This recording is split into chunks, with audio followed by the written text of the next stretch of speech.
Ahora más que nunca, las finanzas personales, las tendencias de consumo, el rumbo de los sectores productivos y todo lo que debes saber sobre la economía del país son una obligación. La República, el primer diario económico, empresarial y financiero de Colombia. Suscríbase ya en larepublica.co o al 018 51 0051 opción 11. La República.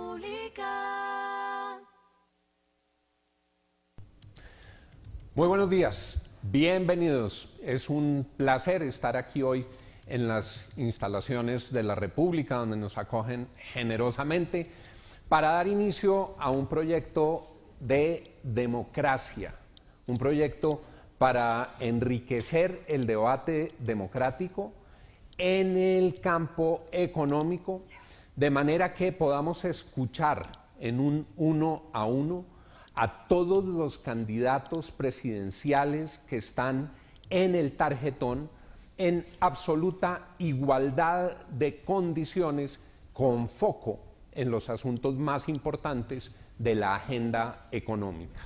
Este es un proyecto que se hace posible gracias al liderazgo y a la presencia de la Cámara de Comercio de Bogotá. Saludo al doctor Nicolás Uribe, su presidente, a quien le agradezco su colaboración, de FENALCO, la Federación Nacional de Comerciantes. Saludo a su presidente, el doctor Jaime Alberto Cabal.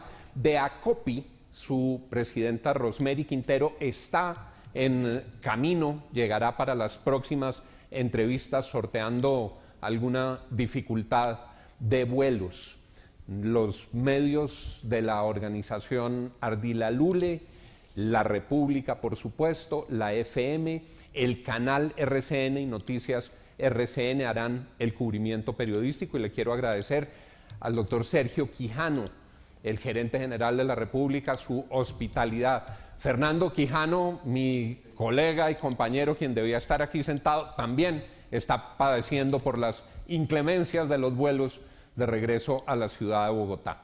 Vamos a empezar, sin más rodeos, nuestra conversación. Repito, reglas idénticas para todos, condiciones de absoluta democracia, el propósito de brindarles a los electores los mejores elementos para que cada uno, de acuerdo con sus convicciones, con sus creencias, con sus necesidades, con sus aspiraciones, en democracia pueda tomar su decisión electoral. Y es un gran gusto y un honor para nosotros poder arrancar con el doctor Sergio Fajardo, después de la jornada maratónica de entrega de volantes en la que estuvo en el Domingo de Resurrección. Bienvenido, doctor Fajardo. Gracias por acompañarnos. Muchas gracias, Juan. Me da mucho gusto estar con ustedes acá, Nicolás, Jaime Alberto, a todas las personas que nos están viendo y escuchando. Bueno, listo, me alegra estar en este espacio y va a ser una buena oportunidad para que poder presentar las ideas que habitualmente no se dan en un contexto de esta naturaleza, con tiempo, con la capacidad para explicar y llegarle a muchas personas para convencerlas de que voten por mí.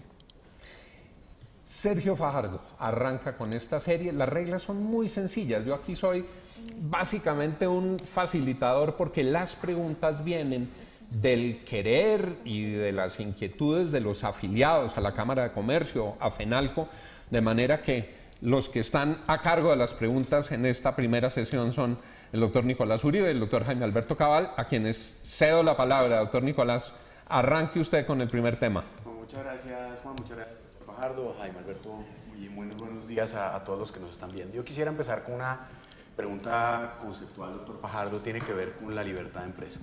La libertad de empresa y la iniciativa privada están en la base de los temas económicos. Yo quisiera preguntarle a usted cuáles son los límites que usted considera de la libertad de empresa y qué es intocable de la iniciativa privada y la libertad de empresa. ¿Por qué no empezamos por ahí? Pues en términos generales, la libertad de empresa es intocable. Yo creo en la libertad de empresa, creo en la disposición y la capacidad de las personas para generar riqueza, para constituirse en empresas. Son parte fundamental del bienestar de la sociedad, las necesitamos para generar los empleos, buenos empleos, y son bastión asociado con el mundo democrático de la libertad en términos generales. Entonces, en la medida que haya un sentido también de responsabilidad, y yo creo que esa palabra debe acompañar a la libertad, un sentido de responsabilidad con la sociedad en que nosotros vivimos. entender que esa riqueza se genera en una sociedad y que con esa sociedad hay responsabilidades y que todas las personas que participamos en la vida de esta sociedad pues tenemos maneras de aportar y en particular el mundo de la empresa pues tiene una mayor capacidad para aportar y generar riqueza para todos nosotros en general.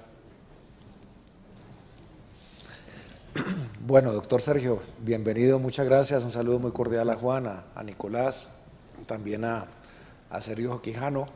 Muchas gracias a la República, a RCN, a la FM, por ser anfitriones de esta iniciativa de poder tener un diálogo con los candidatos presidenciales acerca de la economía.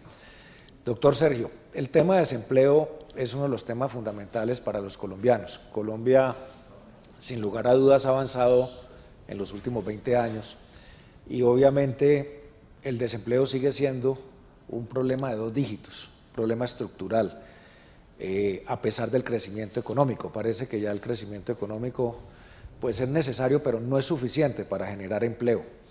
En ese contexto hay muchas inquietudes de los empresarios, de los emprendedores, de los jóvenes. Una está relacionada, por ejemplo, con la altísima informalidad. El país no ha podido desarrollar una estrategia real para absorber gran parte de la informalidad que hoy llega a la mitad de la población. En el campo llega al 80%.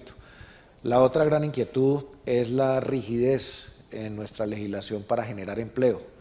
La flexibilización es algo que piden los jóvenes, las empresas, para poder aportar a las nuevas disciplinas, a los nuevos modelos de negocios que hoy hay en el mundo. Las poblaciones de los jóvenes, las mujeres tienen altísimo desempleo. ¿Cuál es su planteamiento, digamos, de campaña en este sentido? Pues bueno, yo creo que esa es una buena pregunta para empezar esta conversación y poner un marco general en el cual muchas de las inquietudes que ustedes me van a plantear se pueden ubicar para que ustedes puedan entender la perspectiva de modelo de desarrollo que nosotros queremos para Colombia. Y empiezo por una afirmación. Este modelo de desarrollo que nosotros tenemos es un modelo de desarrollo mediocre. Hay ciertos elementos muy básicos que permiten justificar esa expresión. Por ejemplo, Colombia es un país que, a pesar de la riqueza que tenemos como país, tiene unos niveles de desigualdad altísimos. Colombia siempre está ubicada en la parte superior de los países más desiguales de América Latina y en el mundo. En segundo lugar, las cifras de pobreza son altísimas también en Colombia, agravadas por lo que fue la pandemia, pero son cifras de pobreza que hoy, mal contados, de acuerdo a la información que tenemos, está alrededor del 42%, cerca de 22 millones de personas viven en condición de pobreza en un país que tiene 50 millones de personas. Y por supuesto, lo que estaba señalando, un tema asociado con el empleo, que es fundamental para construir las oportunidades de la gente en nuestra sociedad, que sistemáticamente está ubicado en los 2 dígitos y que no ha sido este modelo capaz de responder a esa necesidad, que es una urgencia de cualquier sociedad, en particular de la nuestra. 3 elementos que describen la mediocridad de ese modelo de desarrollo. Nosotros queremos plantear un modelo de desarrollo que tiene un cambio, una transición. Y lo que nosotros queremos plantear lo describo a muy grandes rasgos, después profundizamos sobre cómo lo que estoy planteando tiene sentido para nosotros. Colombia tiene que dar un salto en su desarrollo productivo, empezando por unos elementos que son la agricultura, el sector de la agricultura, dentro del contexto del mundo rural, es fundamental para empezar a generar riqueza en ámbitos que no han sido ámbitos propicios para la generación sistemática de riqueza y oportunidades en nuestro país. También, y tenemos que mirar con todo el rigor y con todo el juicio, el tema del desarrollo industrial. Yo creo que ha habido una desindustrialización de Colombia y Colombia necesita reindustrializarse más en el contexto que estamos nosotros actualmente, y por supuesto el tema de servicios. Ahora, nosotros entendemos que estamos en un modelo de desarrollo que ha tenido una gran dependencia de las materias primas, una breve historia de lo que ha sido el desempeño económico de nuestro país en los últimos 20 años, finalizando el siglo pasado y lo que ha ocurrido este siglo. Recuerden que cuando estaba el presidente Pastrana en el ejercicio de su mandato, tuvimos una gran crisis financiera. Después vino un repunte muy grande asociado con el valor de las materias primas, en particular el petróleo y el carbón, y después ha venido una reducción sistemática y Colombia tiene que hacer una transición a un modelo de desarrollo que entiende que tenemos que disminuir la dependencia en esas materias primas, ampliar nuestra oferta exportadora de manera sistemática para nosotros en Colombia, entender que las condiciones ambientales son una obligación para un modelo de desarrollo sostenible como nosotros queremos tener para nuestro país. Y ese salto que nosotros queremos dar, esa transición de este modelo que tenemos que ir dejando atrás para ir al modelo que queremos construir, lo fundamentamos sobre 3 ejes fundamentales. Uno, que es bien importante, es la ciencia y la tecnología, la educación, la ciencia y la tecnología como componente del desarrollo de nuestro país en Colombia, que sin duda, si nosotros lo hacemos de manera sistemática, va a generar mejores empleos, empleos dignos. Vamos a mejorar una materia que sabemos desde hace mucho tiempo está rezagada en Colombia y que está detrás de todo lo que nos pasa a nosotros, que es la productividad. Una apuesta sistemática por pequeñas y medianas empresas y una apuesta también por el desarrollo regional que desde nuestra perspectiva, mi perspectiva, no ha dado lo que puede dar y es una obligación para lo que viene a continuación. Esos son los ejes, ese es el sentido hacia donde queremos hacer el movimiento de nuestro modelo de desarrollo, esas 3 variables, y estoy seguro que por ese camino, por las propuestas que nosotros tenemos, Colombia va a dar el salto que se merece para dejar atrás ese crecimiento, ese modelo de desarrollo mediocre que hemos tenido y atender con urgencia las necesidades sociales de nuestro país. Quiero hacer una última pequeña observación que es importante y que yo creo que es necesario traerla para cualquier discusión con respecto a política en general, pero en general con respecto al desarrollo. Colombia tiene una crisis profunda en el contexto social. Lo que ha venido ocurriendo desde el 2019, las manifestaciones de inconformidad social, muchas de esas en cabezas de jóvenes, lo que ocurrió con el estallido social, que es una manifestación muy profunda de esa inconformidad que tiene nuestro país y la tenemos que atender. Utilizo 3 palabras para calificar a Colombia en este momento, que son dolorosas, pero pues nosotros estamos para superarlas. Uno, Colombia y rabia. Colombia hay un rabia y un malestar muy grande asociado con una palabra que es la corrupción, que se convierte en un malestar ciudadano en todo el espectro social, asociado con el irrespeto o con el desconocimiento, con el malestar con las instituciones. Y eso es un punto y un tema muy serio en Colombia. Esa manifestación ciudadana contra la política, no se cree en nadie, no se cree en la política. El valor de las instituciones ha venido decayendo en forma sistemática, los organismos de control, el gobierno nacional, la fuerza pública. Eso va llevando a una sociedad que al no creer en nadie pierde la confianza y una sociedad sin confianza es una sociedad que está en problemas. Colombia tiene un miedo asociado con el tema de la inseguridad, tanto en los centros urbanos y en el mundo territorial, y al mismo tiempo Colombia está llena de incertidumbres, con una generación joven que es muy distinta a las generaciones que tuvimos anteriormente. Una de esas incertidumbres grandes es ese mundo joven al que nosotros le hemos venido diciendo hay que estudiar para prepararse, para tener oportunidades, pero no encuentran trabajo. A algunos casos también se manifiesta como diciendo ese mundo joven, repito, queremos trabajar pero nos exigen una experiencia que no tenemos. Al mismo tiempo en la sociedad colombiana hay una desigualdad profunda con respecto a las mujeres que tiene efectos sobre el desarrollo económico de nuestro país, el tema ambiental como una obligación hoy y de acá para adelante para siempre. Entonces son elementos que nosotros tenemos que tener en cuenta cuando hablamos de desarrollo productivo y hablamos de política para lo que viene para nuestro país. Para quienes están apenas llegando a esta transmisión, estamos en streaming por La República, por Noticias RCN. Estamos con un hito en la transmisión de streaming en Colombia a través de Getter. Tenemos una traducción simultánea optativa a 12 idiomas, Getter, y estamos con las páginas de la Cámara de Comercio de Bogotá y, por supuesto, las redes del doctor Sergio Fajardo. Doctor Nicolás. Doctor Fajardo, usted ha mencionado el tema de fortalecimiento de las empresas y cerca del 98% de las empresas de nuestro país son micro y pequeñas empresas. Aquí no hay muchas grandes empresas. De acuerdo. Y son además empresas que coquetean todo el tiempo con la informalidad y con la pérdida de su valor porque la gente se deja seducir por el empleo. Y entonces se emplea, hace empresa, se vuelve a emplear y va y viene. Y eso hace que casi que el 40%, el 36%, de acuerdo a nuestra última encuesta de las empresas, se hayan creado en los últimos 2 años.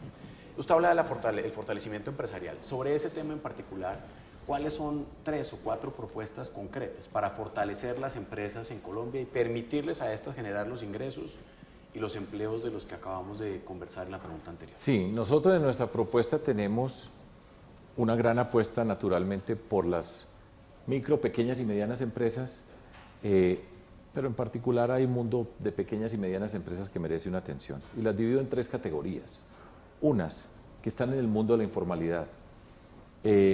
Nuestro propósito es formalizar 1 millón de empresas que están en ese sector informal. Y formalizarlas significa acercarse a esas empresas no desde la perspectiva de la ilegalidad, como muchas veces se ha mirado, sino como una oportunidad para llegar con todos los elementos que nosotros queremos incorporar, que tiene que ver con el conocimiento, la formación de las personas que están trabajando en esas empresas, acompañarlas con el tema de los créditos. Esa es una tarea que se tiene que hacer y de hecho las cámaras de comercio, cajas de compensación en el nivel territorial y otras instituciones juegan un papel muy importante para llegar con esa asistencia directa a esas empresas. Yo he tenido la oportunidad de ser alcalde y de ser gobernador y de hecho parte de esto que estoy diciendo lo hicimos porque es una tarea que viene desde hace mucho tiempo, esto no es una novedad, esto es un hecho conocido desde hace una muy buena cantidad de años y he sido testigo de lo que significa cuando se hace de manera sistemática, coordinada, acercarse a esas empresas para crear esas condiciones. También nosotros tenemos que mirar las empresas que ya están consolidadas, que tienen un avance y las tenemos que fortalecer, añadir, incorporar un elemento que va a ser muy importante para todo lo que viene, todo lo que tiene que estar asociado con el tema tecnológico. El salto tecnológico llegó para quedarse, lo que fue la pandemia del COVID nos ha llevado de una vez a hacer un salto que no teníamos programado, pero que más vale que lo hagamos rápido porque no va a haber un retroceso a situaciones previas y lo tenemos que incorporar y al mismo tiempo otro tipo de empresas que están en formación. Nosotros en esos sectores sobre los cuales queremos trabajar vamos a construir muchísimas empresas que por naturaleza van a ser en principio micro, pequeñas empresas hasta medianas empresas que las tenemos que acompañar desde el mismo comienzo, siempre incorporando una perspectiva exportadora en todo ese proyecto. Pero es una presencia sistemática del Estado en esos 3 niveles, acompañado de las instituciones que existen en Colombia para fortalecerlas, para aumentar su capacidad tecnológica, para crearlas con unas nuevas condiciones y esa es la tarea que nosotros tenemos que hacer. Nosotros nos hemos propuesto, como dije al comienzo, formalizar alrededor de 1 millón de esas empresas. Hay un concepto que se viene trabajando que es el de fábricas de productividad, que también lo consideramos razonable y que lo tenemos que seguir apoyando para ir escalando ese proceso y creo que por ese camino podemos avanzar sensiblemente. Pero se requiere una muy buena articulación de los diferentes niveles, del Estado en general, el Estado nacional, el gobierno nacional, que tiene que articularse con los territorios y en los territorios incorporar alcaldías y gobernaciones en todo ese proceso. No se puede dejar por fuera la actividad empresarial productiva de la relación directa con los gobiernos locales. Y yo creo que eso hace parte, entre otras, del fortalecimiento de los gobiernos locales como tarea para que sean promotores de la actividad productiva, porque ocurre muchas veces que se ha mirado la actividad productiva por fuera de lo que es la expresión política de esos gobiernos locales y ese es un error muy grande, apoyar a los gobiernos locales. En Colombia tenemos 1.102 municipios, pues tenemos unas ciudades como Bogotá, Cali, Medellín, unas ciudades capitales que tienen una estructura bastante avanzada. De hecho, valga la pena notar que Bucaramanga es una de esas ciudades que es ejemplar en el sentido del tamaño de sus empresas y un tejido empresarial que se ha venido consolidando alrededor de unos clústeres, que es una tarea que también sirve para hacer todo este fortalecimiento. Pero por fuera de esas ciudades, nuestros municipios son municipios con muy poca capacidad administrativa, en los términos rutinarios de la acción del gobierno y en esa conjunción con la actividad productiva empresarial en cada territorio. Hay algo que nosotros vamos a hacer, no sé si vale de una vez que lo diga, hablando del tema regional, que mencionaba yo como 3 características del modelo de desarrollo productivo que nosotros queremos. Y lo hablo desde mi experiencia. Repito, como alcalde de una ciudad, Medellín, en un área metropolitana pues bastante avanzada comparada con otros territorios en Colombia, con muchas necesidades, pero al mismo tiempo haber sido gobernador de 125 municipios con unas características muy disímiles. En cada lugar de Colombia, municipios, gobiernos, y de hecho avanzar al tema de regiones, que es una de las obligaciones que tenemos hoy, nosotros vamos a hacer el plan de ordenamiento productivo. Y lo tenemos que hacer bien hecho. Hay avances en algunas partes, no quiere decir que no se haya hecho nada, pero simplemente la idea es muy elemental. ¿Cuál es la capacidad productiva de este territorio? ¿Cuáles son las posibilidades de ese territorio? En particular, por ejemplo, el mundo rural. ¿Cuáles son las capacidades de ese mundo que nosotros sabemos, por ejemplo, que se utiliza una gran cantidad de extensión de hectáreas para la ganadería extensiva, teniendo la capacidad de tener desarrollos agrícolas productivos? Tener ese conocimiento. Al mismo tiempo, la educación. ¿Cómo es el sistema educativo en cada uno de nuestros territorios? Desde la educación básica, secundaria, pero al mismo tiempo, cómo juega el SENA, qué capacidad tenemos con las instituciones de educación superior. Igualmente, conocer cuál es la actividad empresarial, por elemental que sea, tenerla muy clara y saber cuáles son las organizaciones de esa sociedad. Y en cada lugar, una vez que nosotros tengamos esa conjunción, que muy pocos lugares la tienen en Colombia, nosotros somos capaces de verdaderamente diseñar proyectos de desarrollo regional asociados con la educación, pertinentes, y nos van a permitir a nosotros crear un nuevo contexto para hacer lo que les dije con las pequeñas y medianas empresas, que es fortalecer, formalizar e incorporar la ciencia y la tecnología, que es la otra gran componente que nosotros tenemos para el desarrollo productivo. Lo explico brevemente también porque es importante para esta explicación, de la cual yo espero que ustedes como gremios, como cajas de compensación, como cámaras de comercio, pueden aportar un trabajo muy importante. Y es, vamos a ponernos 5 retos de país. 1, agricultura, ya lo mencioné. 2, salud. 3, industria y servicios. 4, transición energética y cambio climático. Y 5, biodiversidad y bioeconomía. Los vamos a poner y vamos a construir centros de investigación e innovación. Y todo este proceso que estoy describiendo para articularlo. ¿Y qué quiere decir? Vamos a investigar acerca de las posibilidades del Estado colombiano en esas 5 áreas. Con la capacidad de articular los centros de investigación que nosotros tenemos, hacer una gran coordinación. Si hay necesidad de crear nuevos centros, los creamos. Articularlos también a través de nuestras relaciones exteriores con otros países para incorporar conocimiento del desarrollo de Colombia y al mismo tiempo la innovación para la generación de nuevas empresas en esos temas. Yo creo que Colombia tiene que dar ese salto.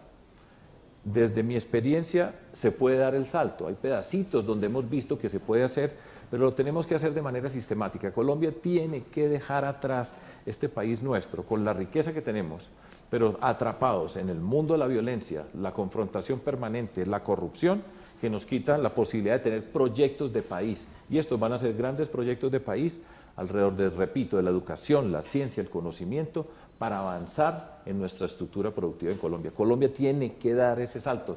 No podemos aceptar la mediocridad, la capacidad de muchos empresarios que hay por todas partes que tienen capacidades y avanzan y se destacan y la lucha, pero tenemos que ponerle un norte al desarrollo de Colombia en ese sentido. Doctor Cabal. Sí, muy interesante, doctor Sergio, y surge una inquietud a raíz de todos estos planteamientos. Para poder hacer todas unas políticas públicas de gobierno, pues se requiere tener unas finanzas públicas sanas, en equilibrio. Y mucho hemos hablado en los últimos años de la necesidad de una reforma tributaria estructural. Hemos acudido en los últimos 30 años a 18 reformas tributarias, en promedio cada año y medio una nueva. Se dice popularmente que cada presidente nuevo y cada ministro de Hacienda llegan con su reforma tributaria bajo el brazo, pero nunca se llega con una política de sostenibilidad fiscal más integral, donde quepa una profunda reforma del Estado, una reducción del tamaño del Estado, que entre otras cosas es fuente de burocracia y desvío de los recursos públicos, pero también es fuente de corrupción, al no tener, digamos, un control en un Estado mucho más eficiente, más pequeño. De allí que para los empresarios, y particularmente los que están afiliados a FENALCO, siempre ha sido una inquietud, ¿por qué nunca un presidente llega con una reforma del tamaño del Estado? Llegan con intenciones de reducir el gasto público, por supuesto. Una reforma del tamaño del Estado implica, obviamente, trabajar con el Congreso en una reforma estructural. Tenemos hoy organismos de control desbocados en su burocracia, sobre todo en las regiones. Tenemos un Congreso supremamente grande. Tenemos igualmente organizaciones del Estado, consejerías, institutos descentralizados que muchas veces se traslapan en sus funciones. ¿Usted ha pensado de pronto en un programa de sostenibilidad fiscal más amplio que una simple reforma tributaria? Mire, le voy a explicar por qué me estoy riendo. Todo eso que estás diciendo es muy cierto, pero es imposible. En términos políticos, Nicolás tiene la experiencia política. Voy a dar un ejemplo para ilustrar lo que yo estoy diciendo. Cuando yo llegué a ser alcalde o gobernador, siempre están diciendo hay que hacer una reforma administrativa. Si usted llega a algún lugar a hacer una reforma administrativa, tiene garantizado que en 4 años no hace nada. Porque aquí hay una estructura que funciona con todos los defectos que está señalando. Tenemos en este momento en Colombia un reto político gigantesco, un estallido social, unas condiciones sociales de confrontación muy, pero muy peligrosas, ¿sí? Y entonces, esa idea loable de hacer toda esa super reforma, cómo tiene que ser el Estado, disminuirlo y todo eso, es loable, pero es impracticable. Yo voy a ser el presidente y nosotros llegamos y tenemos 4 años no más, ¿sí? Con un Congreso que tiene la configuración que tiene actualmente y con las circunstancias que vive hoy la sociedad colombiana, que es una sociedad crispada, por eso la definí al comienzo, para que entendamos que vamos a gobernar sobre esas dificultades. Entonces uno tiene que escoger unos caminos sobre los cuales puede empezar a mostrar una posible transformación como nosotros queremos hacer de ese modelo de desarrollo productivo. Tiene que ir atendiendo una cantidad de problemas acumulados que los tenemos que ir tramitando, no es sino que mire los territorios colombianos y la periferia en las circunstancias en que nosotros estamos. Entonces, en esto hay que ser pragmáticos, hay que saber dar los pasos. La clave es qué paso da que sea un paso firme, que no sea para devolverse. Entonces nosotros vamos a hacer una reforma tributaria. Este gobierno, que yo considero que es un muy mal gobierno, y por eso lo vamos a cambiar, y cuando estás diciendo ¿por qué no lo han hecho? Le dije, pues que no lo han hecho los que gobernaron antes. Nosotros ahora vamos a gobernar y vamos a llegar desde una perspectiva de cambio, un cambio transformador para construir, no para arrasar con lo que está, las instituciones que tienen, pero nosotros vamos a ir avanzando paso por paso y traemos una reforma tributaria que tiene unas características muy elementales, si se las digo en cifras. Pensamos recolectar alrededor de 33 billones de pesos, 3% del PIB, mal aproximados, ¿sí? Y es una reforma tributaria que tenemos que tener unos recursos para consolidar una red de protección social que necesita Colombia en este momento, para fortalecer estas iniciativas que les estoy mencionando. Y es una reforma tributaria que es bastante razonable, va a ser, yo creo que es estructural, ¿sí? Esta es estructural, yo creo que se puede hacer, tenemos las herramientas para explicar las razones para hacerla, pero tenemos que empezar por ahí. Y vamos a ir manejando muchos de los problemas que tiene Colombia en este momento para hacerlo con seriedad y dar pasos en firme. Y yo creo, y yo soy matemático y vengo de las matemáticas más abstractas que conoce la humanidad. Yo nunca estudié matemáticas para aplicarlas, siempre era por la belleza del razonamiento, de la lógica matemática. Pero en términos políticos hay que ser pragmáticos, hay que dar pasos, hay que entender dónde empieza a concentrar las energías de nuestro país, porque son muchísimos los problemas. Para mencionar, todo el mundo dice, la reforma a la justicia, pues llevan 20 años y no la han hecho. La reforma a la política, es imposible hacerla con... Entonces uno tiene que escoger a dónde entra, cómo empieza y mostrar el cambio. Ese es el punto fundamental. Nosotros tenemos 4 años para mostrar que se puede cambiar. Y ese es un reto político bien diciente. Y en la medida que nosotros vamos avanzando, vamos reformando, vamos arreglando, vamos disminuyendo, porque yo creo que hay unos sectores que no tienen ninguna presentación el tamaño que tienen. Pero no arrancamos diciendo lo contrario, sino sobre la marcha vamos mostrando cómo se pueden hacer las cosas.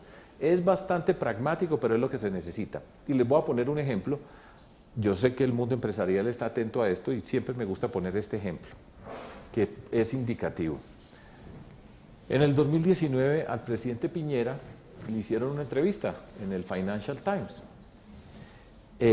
por allá a mitad de año del 2019. Nadie se podía imaginar lo que venía de pandemias, etc.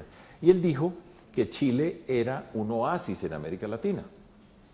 Y a nosotros siempre se nos ha presentado, Juan, a Chile como el ejemplo a seguir. La OECD, mire todos los indicadores de Chile, mire lo que ha logrado Chile, ahí estaba como ejemplo para todos nosotros. Y a los 3 días que el presidente Piñera dijo que era el oasis de América Latina, se acabó el modelo chileno. 3 días después se acabó el modelo chileno. Hubo un alza en el precio del transporte público, pequeña, y de repente se suscitó esto que está pasando. Ustedes ven hoy el presidente que tiene Chile, están redactando una nueva constitución y explotó Chile. Si ese era el ejemplo, si eso era lo que nosotros aspirábamos, ¿por qué pasó todo esto? Él dijo una frase que yo creo que es lo más sabio que ha dicho, porque no era un presidente inexperto como el que tenemos acá, que nunca había liderado nada, un superempresario, ya había sido presidente, o sea, con todos los pergaminos para manejar un país. Y dijo esta frase: no escuchamos, no escuchamos. Y esa frase yo la traigo hoy para Colombia y dice: escuchemos, escuchemos, porque esa descripción de esa Colombia que yo les di no es artificial, no es por Petro, no es por Maduro, no es por generar malestar. Yo soy una persona optimista, yo quiero mi país, vamos a hacer una transformación, un cambio para transformar, para fortalecer esa riqueza que nosotros tenemos. Y eso es lo que no se ha escuchado. El próximo gobierno, la condición social que va a tener es muy compleja. Esto no ha desaparecido. Esas cifras de desempleo y todo lo que nosotros tenemos están ahí. Entonces va a ser un gobierno que nos toca trazar una nueva ruta. Necesitamos unos recursos a través de una reforma tributaria, como ya les dije, de cerca de 33 billones de pesos. Y vamos a atender muchos problemas sociales que tiene Colombia acumulados. Entonces no es tan fácil decir: haga la reforma pensional, la laboral, la de la salud, de la justicia, la política. Todas esas son reformas muy importantes y desde el punto de vista técnico son necesarias, pero desde el punto de vista político nos toca manejar esto con una sabiduría muy grande. Por eso, el gobierno que yo voy a liderar va a tener la capacidad de unirnos, pero nos va a tocar tener mucha capacidad de concertación, escuchar a muchos sectores para tramitar muchos de los problemas que tiene Colombia. Nos hacen señas nuestros productores que va avanzando el tiempo. Una pregunta de coyuntura, pero que recoge muchos asuntos en Colombia. Inflación, doctor Fajardo.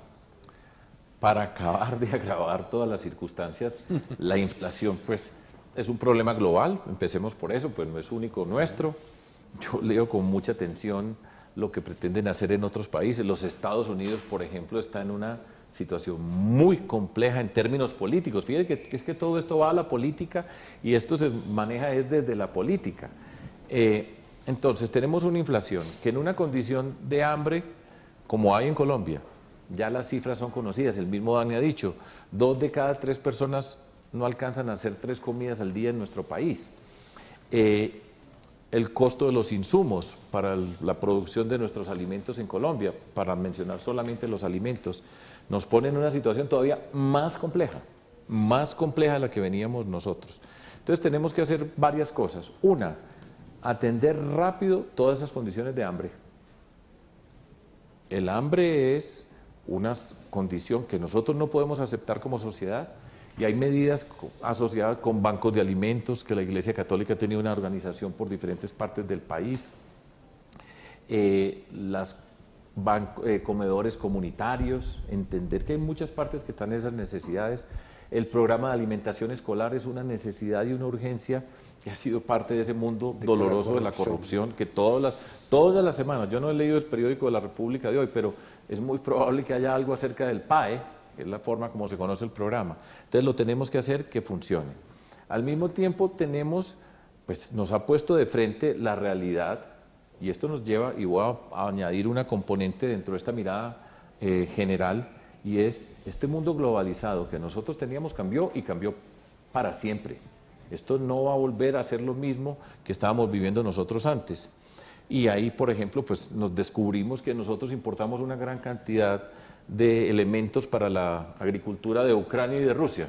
que están en guerra y que nos afectan directamente a nosotros. Entonces tenemos que hacer el esfuerzo de conseguir esos elementos para la producción agrícola en cualquier lugar del mundo. El gobierno tiene que aportar para que los campesinos nuestros puedan cultivar. Se están reduciendo las áreas que están cultivando los campesinos y eso tiene efectos, pues hoy lo estamos sintiendo, pero más adelante esto no va a terminar, porque si dejan de producir, más adelante vamos a estar en mayores problemas. Entonces, tenemos ese panorama enfrente de nosotros, hay que tomar ese tipo de medidas. Sin duda que hay que facilitar, repito, la llegada de toda esa cantidad de insumos para la producción, eso está clarísimo, pero al mismo tiempo ya tenemos que empezar a pensar desde la perspectiva de ese desarrollo que les mencioné yo, del mundo de la agricultura, en algo que habitualmente no se podía mencionar en Colombia, y es, nosotros tenemos que empezar a pensar en producir alimentos nosotros para consumir nosotros, y no solamente eso, sino incorporando los elementos de ciencia, tecnología, para exportar y ampliar esa canasta exportadora. Pero esas son tareas que se nos están pegando la una a la otra, entonces por eso es donde tenemos en lo que viene tramitar la profunda crisis social que tenemos. Se nos acompaña esta crisis de la inflación y doy un salto.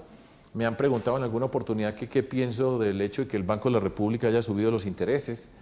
Yo creo que ese no resuelve el problema de la inflación ahora, pero tiene un sentido que ese mundo de la inflación tiene una componente psicológica, y es que cuando se empieza a pensar que estamos viviendo en inflación, entonces se van ajustando todos los precios al alza y hay que romper con esa espiral psicológica inflacionaria. Esa es la tarea que tenemos.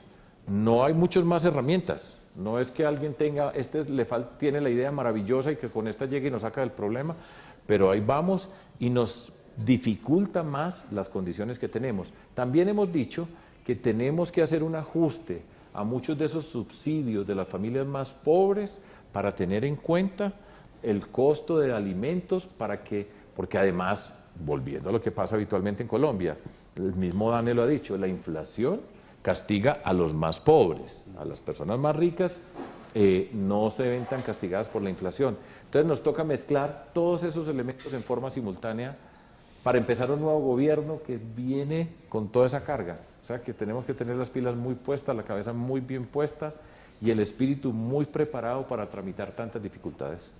Doctor Nicolás. Yo sé que cada pregunta tiene profundidad en muchas dimensiones, pero dos preguntas que tienen algún nivel de relación. Déficit fiscal y endeudamiento público colombiano. ¿Su gobierno cuál es la idea que tiene una vez usted llegue el 7 de agosto a la Crecer. Si nosotros no crecemos, si no avanzamos en este modelo de desarrollo productivo, pues espero, en esta última parte del actual gobierno, pues el precio del petróleo nos ha ayudado para manejar estas variables, para disminuirlas en cierto nivel. Pero la única alternativa que tenemos es crecer, un crecimiento productivo, con empresas, con empleos dignos. Nosotros tenemos un propósito de generar 1.500.000 nuevos empleos formales, de personas que van a ser parte de la formalidad, que aportan a la seguridad social, pero no hay otra. Ahora, la responsabilidad que nosotros tenemos. Nosotros respetamos, por supuesto, la independencia del Banco de la República, entendemos la condición de la regla fiscal y somos respetuosos de esa institucionalidad que tenemos que cuidar, pero siempre tiene que ir acompañada del no escuchamos de Piñera. Ojo, porque aquí hay una cantidad muy grande de necesidades y tenemos que tener la sabiduría para saber movernos en esas variables. De lo contrario, yo pienso, y voy a hacer una afirmación política, puede ser acá para decirlo, si nosotros fuéramos a quedar en manos de uno de los extremos, y cuando estoy hablando de extremos estoy hablando de Fico y Petro para poner pues los nombres políticos, esta Colombia estaría así que con una chispa, esto se nos convierte en más confrontación, más violencia. Ya vimos la película de los paros y todo lo que ocurrió en Colombia. Y esa Colombia, repito, ese problema no está resuelto, está ahí latente, ¿sí? Y el próximo gobierno, además, se van a generar unas expectativas tremendas para el próximo gobierno. Entonces, por eso digo, voten por mí. Doctor Sergio, una inquietud que no se ha hablado mucho en la campaña, y es política internacional y economía. Tenemos una región y un vecindario donde hay una disputa ideológica, digamos, de bloques, y obviamente eso a veces distrae la atención sobre la integración económica de Colombia. El restablecimiento, por ejemplo, de relaciones comerciales con Venezuela es una pregunta que se hacen los empresarios. Hemos abandonado la integración con el Asia, que es tan importante para el país. Por otro lado, también se dice que el comercio internacional tiene hoy muchas trabas, que habría que trabajar en más libertades para que los empresarios se muevan mejor. Los TLC, ¿cuál es un poco el enfoque de su política yo subo la silla que se me internacional en estos momentos en que tanto se habla de política, pero no de economía en política internacional? Sí, el tema es serio porque además, voy a empezar, estamos en política, ¿cierto? Usted me está entrevistando porque yo voy a ser el próximo presidente de Colombia, eso es lo que estoy luchando, esa es la remontada. Y entonces tengo que saber que vamos a llegar a gobernar después de un gobierno, no es cualquiera. Y este ha sido un mal gobierno en el tema de relaciones internacionales, mal gobierno. Y voy a explicar por qué y lo asocio con lo que tú estás diciendo. Pero en general, nosotros tenemos que entender la forma como se están reevaluando las relaciones internacionales. Este mundo globalizado, como lo conocimos en un momento donde se podía producir cualquier producto en cualquier lugar del planeta, eso se acabó. Y se está acabando el papel de China, el papel de los mismos Estados Unidos, los grandes promotores de la libre empresa y la libre circulación por todo el planeta, están siendo los que van reduciendo y van cerrando y van diciendo compre americano, que es parte de ese proyecto que ellos tienen como país, que las empresas vuelvan a los Estados Unidos para que paguen impuestos allá, para generar riqueza allá. Entonces todo eso lo tenemos que entender. Y por eso hablaba de algo que es importante y es un proyecto de seguridad alimentaria como parte de lo que nosotros tenemos que hacer. Hacerlo en transición, ir identificando qué productos podemos producir nosotros y ir adecuando con la componente de ciencia y tecnología. Nunca se nos olvide esa componente porque esa es clave para la productividad y ampliar la base exportadora. Tenemos que, y desde esa perspectiva, pues tenemos que revisar cuáles han sido nuestros TLCs, cómo han funcionado y cómo no han funcionado. El balance entre importaciones y exportaciones es abrumador para Colombia. O sea, nosotros somos grandes importadores y nuestra capacidad exportadora es mínima y si no exportamos más, dentro de ese crecer no vamos a lograr muchos recursos. Y esa es una obligación que tenemos que tener. Entonces vamos a revisar esos TLCs desde la perspectiva del comercio, pero entendiendo, poniéndonos nosotros unos retos estratégicos como colombianos para garantizar nuestro papel dentro de este mundo.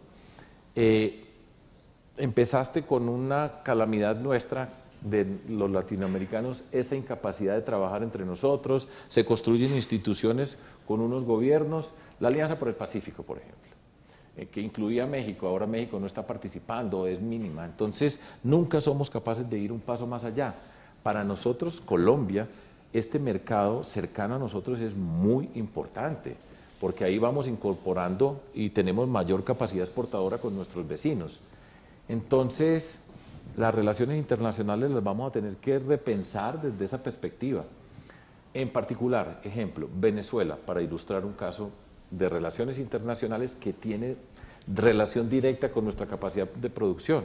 Recuerden que antes de que se diera este colapso de las relaciones y ese colapso de ese modelo venezolano que yo no comparto, no he compartido ni compartiré, Colombia exportaba alrededor de 7.000 millones de dólares. Era una oportunidad gigantesca desde Cúcuta por todo Colombia.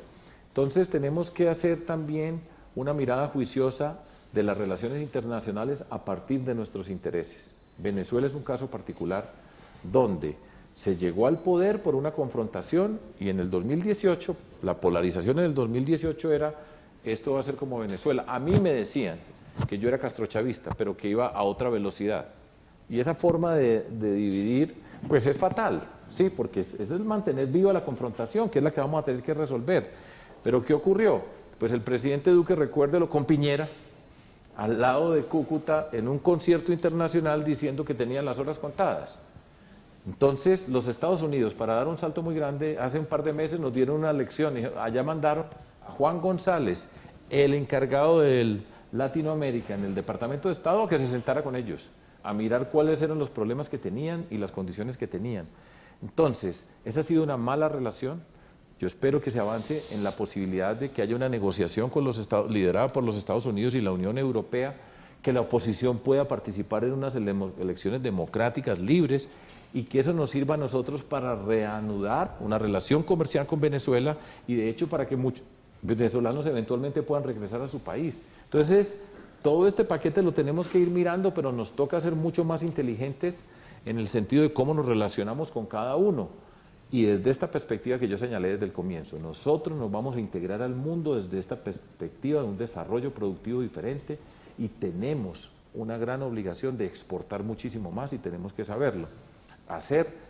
Y pues yo tengo optimismo. Ahora, esto no es un trabajo de 4 años, esto será un trabajo que si lo hacemos bien y ponemos al país en el camino que es, quien venga no va a poder retroceder. Ese es el reto político, mostrar cómo un gobierno alternativo, cívico, con la perspectiva nuestra, puede mostrar unos caminos diferentes. Hago una analogía, así hicimos en Medellín. Cuando yo llegué, fue la primera vez que un movimiento cívico alternativo derrotaba a los partidos políticos tradicionales que habían conducido la ciudad.